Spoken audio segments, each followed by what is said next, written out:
Doctor ortho Ayurvedic oil and capsule. अब दर्द भी घुटने टेकेगा। ट्रांजिट अग्रिम जमानत मामले में पवन खेड़ा को सुप्रीम कोर्ट से झटका। तेलंगाना हाई कोर्ट के बेल देने के फैसले पर रोक। गुवाहाटी हाई कोर्ट जाने को कहा। सॉलिसिटर जनरल ने पूछा, एफआईआर असम में हुआ तो तेलंगाना एचसी ने रोक कैसे लगाई। जज जस्टिस स्वर्ण कांता शर्मा के खिलाफ सुनवाई से हटने की मांग पर अरविंद केजरीवाल का नया हलफनामा। केजरीवाल ने कहा, जज के बच्चे केंद्र सरकार के पैनल वकील हैं। हितों के टकराव से निष्पक्षता पर सवाल। मद्रास हाईकोर्ट ने उदयनिधि स्टॉलिन पर नोटिस जारी किया। चुनावी हलफनामे में संपत्ति की विसंगतियों का है आरोप। केंद्र सरकार और आयकर विभाग से मांगा जवाब।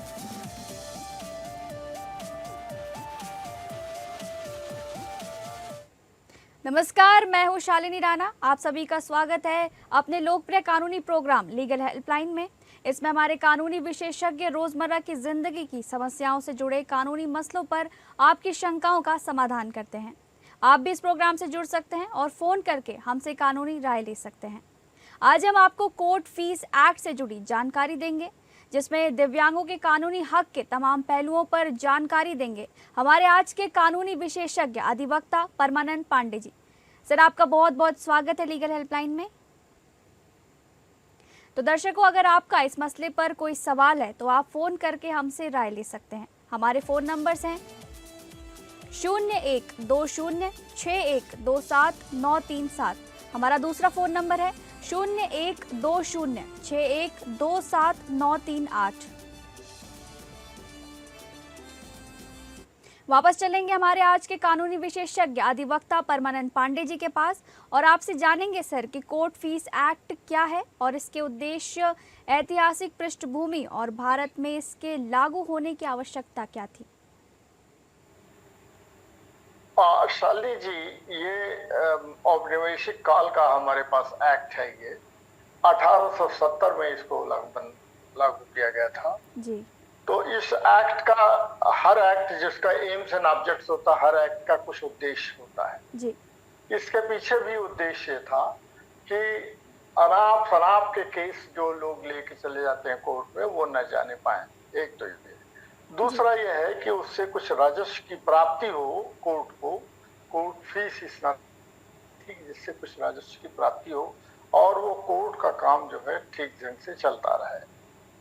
और इसमें एक खास चीज ये थी कि आप कोर्ट फी नहीं लगाएंगे तो आप अनाप शनाप के मुकदमे डालते रहेंगे।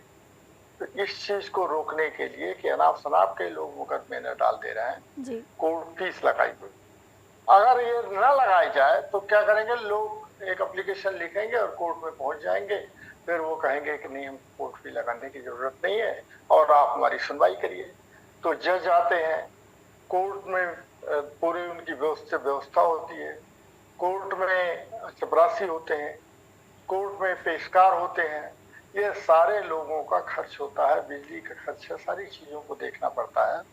अगर ये इसके कोई आमदनी न हो और लोग सीधे पहुंच करके एक एप्लीकेशन लगा के सुनवाई की मांग करने लगे, तो इस ढंग से कोर्ट में ऐसे ही बहुत बाढ़ आ चुकी है मुकदमों की। अब तब स्थिति क्या होगी इसकी कल्पना भी नहीं की जा सकती थी। इसी नाते इसके लिए किया गया कि आप कोर्ट में जाएं, लेकिन आपको इतनी कोर्ट फीस देनी पड़ेगी, तभी आप जा सकते हैं, अन्यथा नहीं जा सकते हैं। अगर कोर्ट फीस नहीं दे सकते हैं तो इसका मतलब आप जो है फ्लिमजी ग्राउंड पर वहां जा रहे हैं। आपका कोई आधार नहीं है, किसी चीज का नहीं, आपको लगाव नहीं है, आप ज्यादा मुकदमे की संख्या बढ़ाते चले जा रहे हैं। तो इस 1870 का जो कोर्ट फीस एक्ट है, इसका यही दो मुख्य उद्देश्य रहा है कि फ्लिमजी मुकदमों को रोक दिया जाए और राजस्व की कुछ आमदनी हो, जिससे कोर्ट का काम सुचारू ढंग से चलता रहे जी। आगे हम आपसे जानना चाहेंगे कि कोर्ट फीस एक्ट के अंतर्गत न्यायालय शुल्क क्या होता है।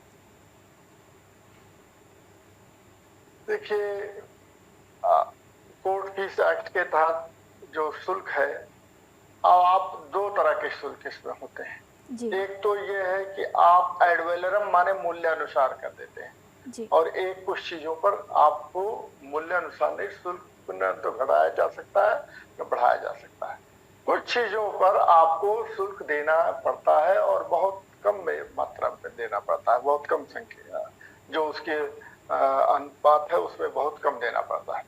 लेकिन कुछ चीजों में शुल्क देना पड़ता है, जैसे कोई आदमी मेरे खिलाफ डिफेमेशन का केस फाइल करता है कि परमानंद पांडे ने किसी को डिफेम कर दिया जी। अब डिफेम करने के लिए मेरे ऊपर कह दे कि मुझे आप 1 करोड़ रुपए का हर्जाना दीजिए, तो 1 करोड़ रुपए का आपने आकलन कैसे कर लिया? आपने कह दिया कि मैंने जो आपको डिफेम किया है, आपके खिलाफ जो काम किया है वो 1 करोड़ रुपए उसकी कीमत होनी चाहिए।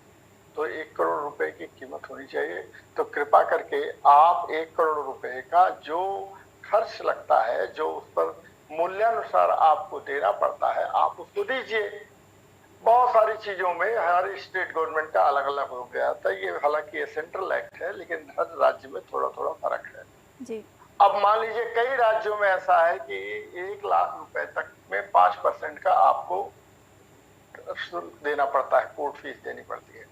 कई राज्यों में इससे ज्यादा देना पड़ता है और कई राज्यों में कम देना पड़ता है। ये एक स्थिति बनी हुई है पूरे देश में, लेकिन ये चूंकि एक सेंट्रल एक्ट है इस नाते एक रूपता कई चीजों में बनी हुई है। जैसे आप अगर डिक्लेरेटरी सूट फाइल करते हैं, माने जिसमें कि डिक्लेरेशन के लिए मांग की जाती है, तो उसमें कोई फीस नहीं लगती है। लेकिन अगर आप इंजंक्शन के लिए कई बार मांगते हैं कि आप इस पर रोक लगा दीजिए, तो इस पर भी कोर्ट की फीस नहीं लगती है। लेकिन अगर मेरे खिलाफ कोई अगर केस फाइल करता है और ये लगाता है कि इस व्यक्ति पर इतना जुर्माना लगाया जाना चाहिए, तो किस आधार पर लगाया जाना चाहिए उसका आपको एड वैलोरम मूल्यानुसार आपको देना पड़ेगा। जैसे आपने मेरे खिलाफ अगर 10 लाख रुपए का 50 लाख रुपए का आपने एक डिफेमेशन सूट फाइल किया है, तो आपको उसी के अनुरूप अपनी कोर्ट फीस जमा करनी पड़ेगी, तभी उसकी सुनवाई होगी, अन्यथा नहीं होगी। ये स्थिति है जी। इसी पर हम आगे आपसे जानना चाहेंगे कि एड वैलोरम कोर्ट फीस क्या होती है, थोड़ा सा विस्तार में बताइए, और ये किन मामलों में लागू होता है और इसकी गणना किस प्रकार की जाती है? जी, ये एड वैलोरम जो है, एड वैलोरम का हिंदी में इसका अनुवाद होता है मूल्यानुसार। मूल्यानुसार का तात्पर्य है कि अगर मान लीजिए हमारी प्रॉपर्टी है और ये प्रॉपर्टी 10 करोड़ रुपए की है, 15 करोड़ रुपए की है या 5 लाख रुपए की, तो उस प्रॉपर्टी के आप जाएंगे, केस फाइल करेंगे हमसे, आप उसके सूट फाइल करेंगे। तो सूट फाइल करने के देखा जाएगा कि अगर आपने 10 करोड़ की प्रॉपर्टी है तो आप उतनी कोर्ट फीस लगाइए क्योंकि आपकी सुनवाई हो रही है। और अगर आप उस 10 करोड़ की प्रॉपर्टी पर सूट फाइल नहीं लगाते, पैसा नहीं लगाते हैं, तो निश्चित तौर पर वो कोर्ट उस पर हियरिंग नहीं करेगा। और हियरिंग नहीं करेगा तो क्या स्थिति होगी? या तो वो आपका सूट डिसमिस हो जाएगा, रद्द कर दिया जाएगा जी। या कोर्ट एक चीज और कर सकता है कि आपको हम थोड़ा समय देते हैं, आप 1 महीने 2 महीने का समय ले लीजिए। उसके आधार पर अगर आपने 100 रुपए कोर्ट फी लगाई है, 200 रुपए कोर्ट फी लगाई है और डेफिसिट अमाउंट जो है 2000 या 5000 या 15000 रुपए है, तो आप बाकी का कोर्ट फीस आप जमा करिए, तब जाकर के आपकी सुनवाई होगी। तो एड वैलोरम का तात्पर्य यही हुआ। एड वैलोरम माने मूल्यानुसार।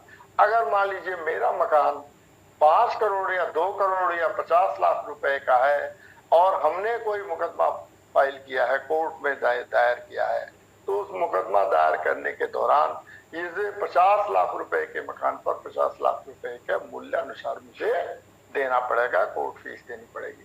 5 करोड़ रुपए का तो 5 करोड़ की फीस देनी पड़ेगी। और अन्यथा इसका परिणाम यही खास तौर पर यह होता है कि अगर आपने नहीं दिया है तो कोर्ट उसको रद्द कर सकता है, उसको रिजेक्ट कर सकता है, कह देगा कि नहीं आपने डिफिशिएंसी को पूरा नहीं। और या तो आपने एक एप्लीकेशन दिया है, उस एप्लीकेशन में आप ये कहेंगे कि देखिए हम इसकी कोर्ट फीस जो भरपाई है उसको हम बाद में कर देंगे।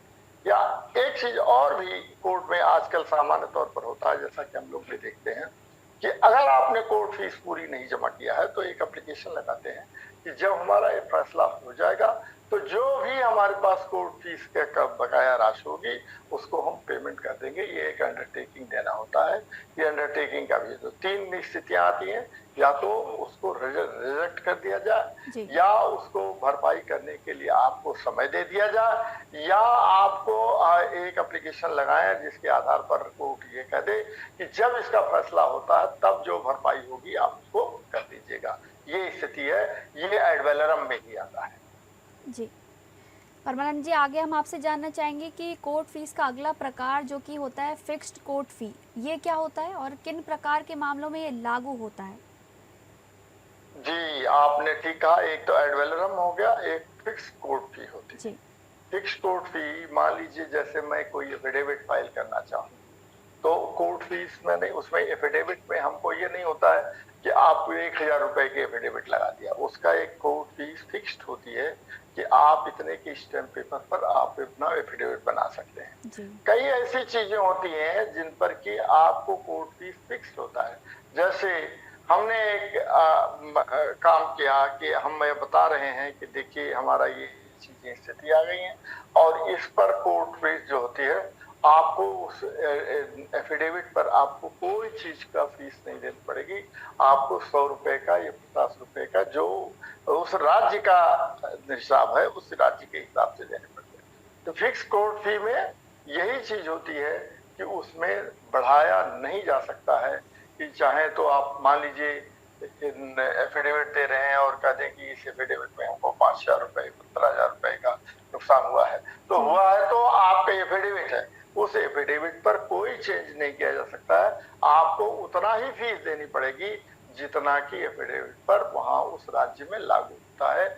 यही दोनों के खास तौर पर अंतर है कि एक में मूल्यानुसार होता है, जितना मूल्य का आपने मुकदमा दायर किया है, और दूसरे में होता है कि आपको कोई चेंजेस उसमें नहीं करने पड़ते हैं।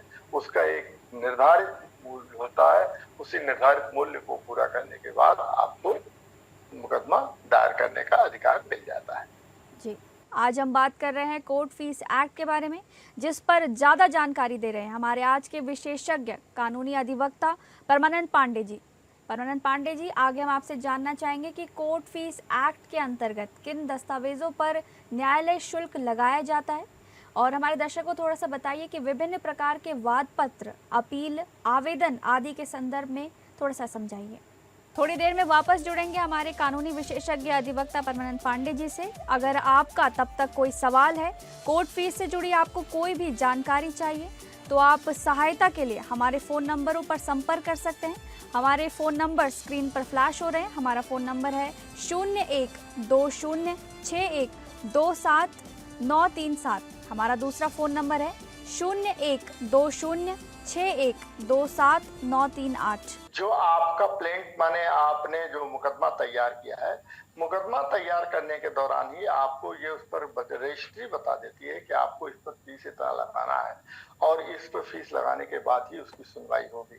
फिर मान लीजिए वो रजिस्ट्री ने उस मुकदमे की सुनवाई कर दी, उस पर नोटिस जारी हो गई और आप अपना रिटन स्टेटमेंट देने जा रहे हैं, जवाब दे रहे हैं, तो जवाब देने के दौरान फिर आपको ये रजिस्ट्री बता देती है कि आपको इतना पैसा जमा करना है, तब आपका ये रिटन स्टेटमेंट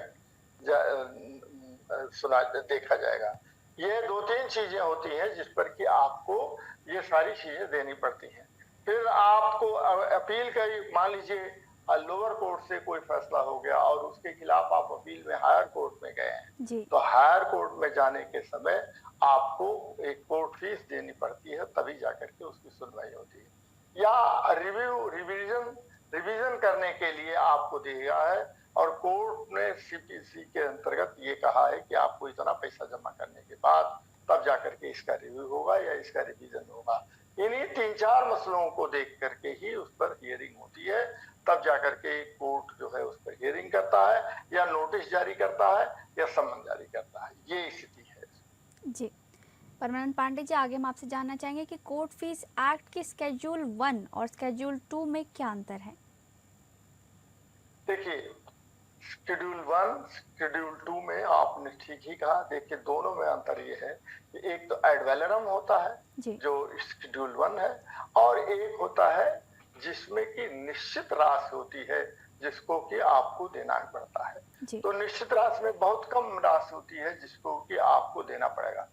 शेड्यूल 1 में जो है आपको क्या करना होता है कि आपको मूल्यानुसार देना पड़ता है। दोनों में यही अंतर होता है कि एक में मूल्यानुसार और एक में निश्चित राशि देनी ही पड़ती है। उस राशि के दिए बिना आपको वो उसको माना नहीं जाता है कि आपने फाइल किया है। और एड वैलोरम माने शेड्यूल 1 में क्या है कि आपको उतनी राशि देने के लिए पहले आपको देखना पड़ेगा कि कितना आपको होता है कितना नहीं होता। कुछ चीजों में आपको नहीं देना पड़ता, जैसे आप इंडस्ट्रियल डिस्प्यूट्स एक्ट माने कोई वर्कर है, कहीं मजदूर है, नौकरी करते हैं और वो आपको निकाल दे तो गवर्नमेंट इस चीज को कहती है कि ये मजदूर आदमी इसको नहीं दे सकता है। कई महिलाओं को कई बार कई जगहों पर होता है कि ये मैट्रिमोनियल का केस है, महिलाएं पीड़ित लोगों ने आज तक का यही स्थिति रही है कि वो पीड़ित रहती हैं और उनको उनके वो मुकदमा कोई फाइल करती हैं तो उनको उसके में छूट मिलती है।